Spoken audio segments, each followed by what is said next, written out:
Sobat Sapa JKN, kembali lagi di podcast Sapa JKN.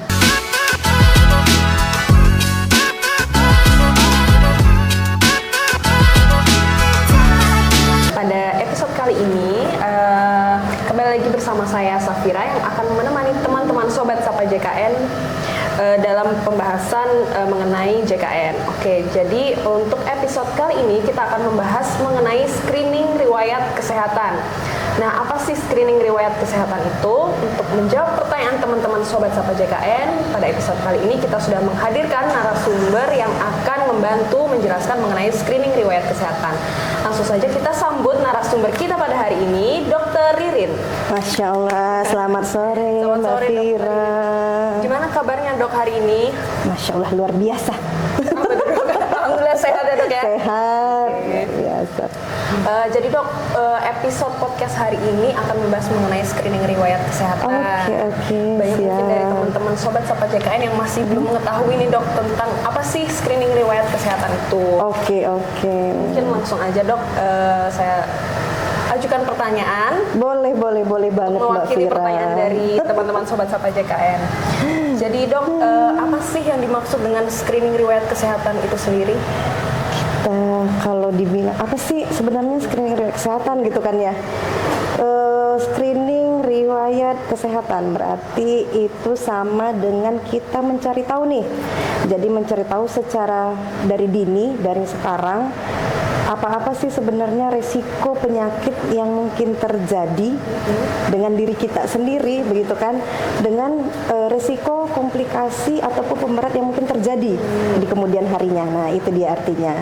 Jadi kalau namanya kita melakukan screening berarti kita cari tahu nih, ini misalnya saya sekarang berat badannya ini kayak gini gitu kan, itu masuk sehat-sehat aja atau enggak sih, terus kira-kira apa nih resiko-resiko yang bisa saja nanti tahun depan atau beberapa saat lagi akan kita hadapi gitu, kurang lebih segitu Mbak Fira. Jadi keuntungan dari screening riwayat kesehatan ini adalah untuk mengetahui lebih dini ya kondisi Benar. kesehatan. Jadi kalau kita berhasil mengetahui lebih dini status kita bisa lakukan pencegahan, bisa kita lakukan beberapa upaya dari sejak dini gitu supaya dia nggak berkembang gitu. Nah, terus untuk cara pelaksanaan screening riwayat kesehatan ini gimana sih dok? Siap. Jadi kalau kita bicara screening nih sekarang screening riwayat kesehatan di dalam program JKN. Jadi itu kita punya screening yang bisa dari berbagai alur masuk nih sebenarnya gitu. Jadi kita bisa peserta itu bisa satu dari mobile JKN. Kan harapannya semua peserta kita itu kan punya gitu kan ya mobile JKN. Atau bisa nih lewat website, bisa. Terus bisa juga nih lewat Pandawa. Bisa. Terus kalau misalnya peserta kita pergi ke FKTP, itu di FKTP itu mereka punya piker. Nah, itu bisa juga tuh lewat situ. Terus yang terbaru itu sekarang bisa namanya lewat poros. Jadi sekarang di semua FKTP kita itu ada barcode. Nanti itu kalau di scan barcode itu nanti muncullah link. Nah, salah satunya bisa lewat link itu kita screening riwayat kesehatan. Kalau untuk peserta yang bisa ikut screening riwayat kesehatan ini apakah ada ditentukan atau bisa semua peserta dok? Oke, jadi apa sih syaratnya? Jadi syaratnya itu satu, pesertanya itu usianya di atas 15 tahun itu untuk screening riwayat kesehatan. Kemudian dia memang bisa peserta JKN bisa, bukan peserta JKN pun sebenarnya bisa. Iya, makanya itu screening punya JKN itu bagus banget karena bisa untuk peserta maupun non peserta begitu. Kalau yang non peserta JKN dia bisa via NIK bisa aksesnya gitu. by NIK ya berarti dok ya? Benar Mbak Fira. Terus dok, bisa dokter jelaskan nih bagaimana proses screening kesehatan dapat membantu mencegah atau mendeteksi penyakit sejak dini? Oke, jadi kan tadi ya dari definisinya kan kita udah tahu tuh. Jadi misalnya kalau ada peserta JKN, kemudian dia buka buka mobile JKN, terus kemudian screening riwayat kesehatan, maka di situ kalau yang terbaru sekarang, kalau dulu itu cuma 6 penyakit tuh yang bisa di screening. Kalau sekarang itu sudah ada 14 penyakit malahan yang bisa di screening riwayat kesehatan. Tapi kalau dari 14 itu salah satunya itu sebenarnya dilakukan pada bayi baru lahir. Jadi kalau untuk yang 13 itu ada pertanyaan nanti di dalam screening itu, nanti kalau kita teman-teman mengisi screening, syaratnya satu nih, ngisinya screeningnya pertanyaannya harus jujur. Jadi nggak boleh tuh aduh nanti daripada jelek hasilnya ya udahlah bilang bagus aja lah semua gitu. Apakah Anda misalnya pernah merasakan nyeri dada atau misalnya tegang leher atau begitu misalnya salah satu, terus dijawab supaya hasilnya bagus nih, nggak pernah aja semua gitu. Jadi syaratnya agar berhasil, satu, menjawab pertanyaan dengan jujur, kemudian ketika semua pertanyaan dijawab dengan jujur, maka nanti hasil screening itu akan menunjukkan apakah si peserta atau orang yang mengisi screening itu beresiko terhadap penyakit yang 13 tadi atau tidak beresiko gitu. Nah, kemudian kaitannya apa? Kok bisa dengan screening saja, jawab pertanyaan aja kok bisa kita deteksi dini terus mencegah gitu kan ya? Karena lanjutan dari screening itu ada. Jadi tidak hanya sampai di screening riwayat kesehatan aja nih. Jadi begitu misalnya teman-teman ngisi screening riwayat kesehatan terus nggak diminta-minta kan gitu ya, ternyata hasilnya Anda berisiko misalnya penyakit hipertensi begitu kan, penyakit misalnya.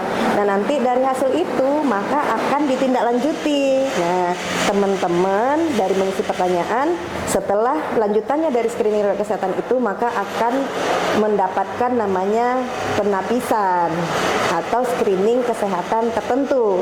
Kalau tadi contohnya misalnya dari pertanyaan Anda berisiko penyakit hipertensi, berarti nanti tindak lanjutnya teman-teman itu akan bisa dicek tekanan darahnya untuk mencek secara pasti benar nggak sih sih tadi dia ngisi pertanyaan tadi hasilnya berisiko nih orangnya, terus dicek realnya tekanan darahnya, oh ternyata bener tinggi gitu. Kalau emang tinggi terus kenapa? Nah lanjutannya ada lagi nih. Nah itu bagusnya.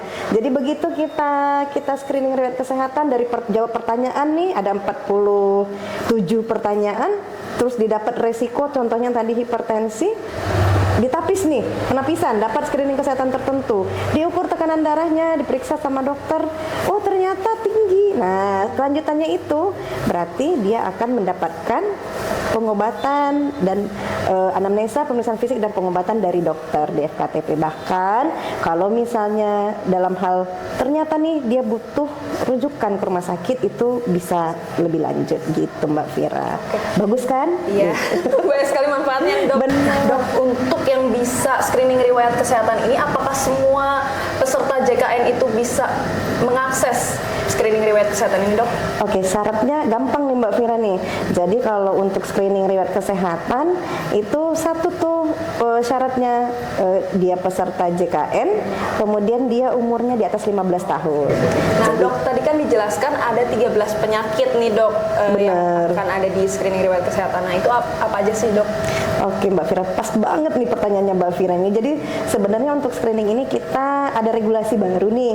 Jadi kalau dulu itu kita screening riwayat kesehatan itu peraturannya namanya peraturan BPJS nomor 2 tahun 2019. Itu di situ cuma 4 penyakit tuh yang isinya screening riwayat kesehatan. Ada DM, ada hipertensi, ada ginjal kronik sama jantung koroner. Kalau sekarang Mbak Vira 13, banyak kan? Mulai dari DM, hipertensi, kemudian ada stroke, kemudian ada ischemic heart disease, ada kanker payudara juga, terus kanker serviks, kanker paru, kemudian kanker kolorektal, thalassemia, PPOK atau penyakit paru obstruktif kronis, terus anemia juga Mbak Vira, terus TB paru, tuberkulosis, sama hepatitis B dan juga hepatitis C. Tuh, banyak kan? Nah dok, dari sekian banyak manfaatnya screening riwayat kesehatan ini, ini pasti kan ada tantangannya juga nih dok dalam pelaksanaan. Benar. Nah kira-kira apa sih dok tantangan dari implementasi screening riwayat kesehatan ini di lapangan? Siap. Jadi tantangan paling utama itu adalah seperti kata pepatah tuh, tak kenal maka tak sayang gitu kan. Orang kan kalau misalnya dengar Bu nanti isi screening dulu ya, jadi mindset pertama orang itu adalah aduh kok ngerepotin gitu ya, ini orang udah datang ke puskesmas misalnya mau pergi berobat terus disuruh lagi ngisi-ngisi gitu. Jadi tantangan utamanya ya pasti dari peserta sendiri. Satu, merasa direpotin, repot. Terus pertanyaannya ada 47 gitu kan. Terus ini padahal mereka mungkin ke puskesmas itu mungkin karena lagi nggak enak badan, karena apa, sampai-sampai di puskesmas Bu isi screening ya gitu. Padahal kalau mereka tahu manfaatnya itu banyak sekali begitu. Nah memang satu tantangannya dari peserta, kemudian juga tentunya dari pelaksana begitu. Jadi memang bagaimana caranya si pelaksana ataupun tempat berobat ataupun kita sebut fasilitas kesehatan kita itu mampu menjelaskan ke peserta edukasi, ini loh Bu, screening itu banyak manfaatnya. Jadi isinya itu harus serius. Nah, terjawab tuh lagi tantangan berikutnya bahwa ternyata karena pertanyaannya banyak, terus orangnya juga ngisi buru-buru, jadinya isiannya itu bisa jadi tidak sesuai dengan sebenarnya. Atau juga mungkin ada peserta yang bahkan saking buru-burunya itu nggak mikir lagi tuh, iya pokoknya isi yang penting enggak nah, gitu. Iya tidak semua nih begitu supaya hasilnya bagus. Jadi memang tantangan terbesarnya ada di peserta itu sendiri, kemudian di vaskes kitanya bagaimana caranya supaya peserta itu tertarik melakukan mengisi screening riwayat kesehatan begitu. Nah, terus upayanya apa nih dok untuk menyelesaikan masalah tersebut? Jadi kalau sekarang dan dari dulu pun kita memang bagaimana caranya bisa membumingkan ini screening riwayat kesehatan. Jadi poin utamanya itu kita harus bisa menyampaikan dengan baik kepada masyarakat bahwa screening ini bagus sekali begitu. Bagus sekali nih sebagai pintu masuk pertama untuk peserta atau masyarakat bisa mengetahui kondisi kesehatan mereka dan juga mendeteksi dini nih. Ini bisa jadi saya berapa tahun atau kemudian berapa saat kemudian bisa jadi oh ternyata saya punya risiko sakit parah gitu. Begitu sih Mbak Vira. Terus dok, kedepannya apa nih rencana BPJS Kesehatan dalam meningkatkan cakupan dan kualitas layanan screening riwayat kesehatan untuk peserta JKN? Ya, jadi yang tadi kan memang ini untuk screening riwayat kesehatan ini sendiri kita senantiasa seperti tadi, yang ini terbaru kita punya namanya Peraturan BPJS nomor 3 tahun 2024 yang baru sekali launching gitu ya Mbak Vira ya. Jadi usaha kita yang paling utama itu adalah memang senantiasa bagaimana caranya mengedukasi masyarakat luas, apalagi khususnya peserta JKN untuk menyadari bahwa screening ini manfaatnya sangat banyak.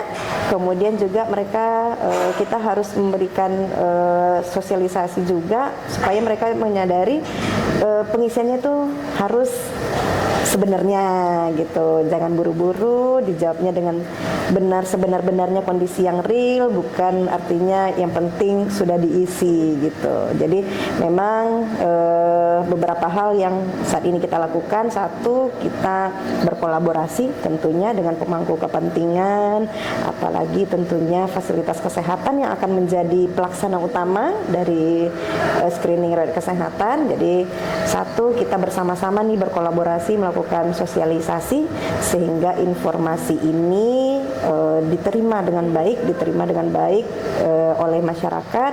Kemudian yang kedua kita melakukan juga sosialisasi untuk supaya pengisiannya berjalan dengan lancar serta hasil yang kita dapat tentunya tepat, Iya. sehingga nanti tindak lanjutnya tentu juga tepat seperti itu.